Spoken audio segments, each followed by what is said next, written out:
Reikia mums apskaičiuoti štai šitos nuopjovos plotą. Tai kas čia dabar per nuopjovą? Jinai yra iš ketvirtadalio skritulio. Mes atimam štai tokį trikampiuką. Bet galima galvoti ir kitaip. Mes galime iš viso skritulio atimti štai šį kvadratą, gausim 4 tokias nuopjovas ir padalinti iš 4. Tai taip yra žymiai lengviau. Imu ir darau.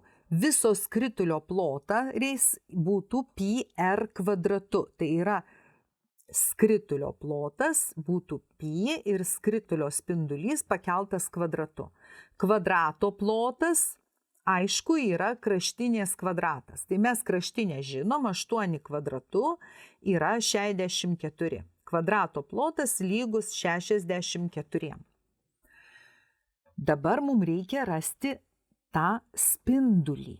Tai jeigu mūsų kvadrato kraštinė yra lygi 8, štai čia 8, kaip mes galėtumėm rasti spindulį? Spindulys yra štai čia ir štai čia. Ir kvadrato kraštinės statmenos. Galima tai padaryti per kampo, reiškia sinusą arba kosinusą, bet galima padaryti ir per Pitagoro teoremą. Pasižymiu čia x, x kvadratu plus x kvadratu lygu 8 kvadratu, 2x kvadratu lygu 64, x kvadratu lygu 32, traukiu šaknį, 32 yra 16 kartų, tai 4 šaknys iš 2. Reiškia mūsų tas spindulio ilgis r yra 4 šaknys iš 2. Tai tada skritulio plotas būtų pi kart r kvadratu, 4 šaknys iš 2 kvadratu. 4 kvadratu 16, šaknis iš 2 2, taigi 32 pi.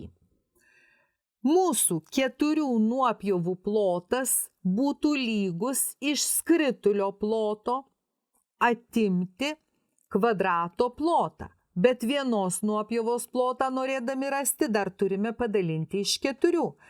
32 dalinu iš 4 yra 8 pi minus 64 dalinu iš 4 16. 8 pi minus 16.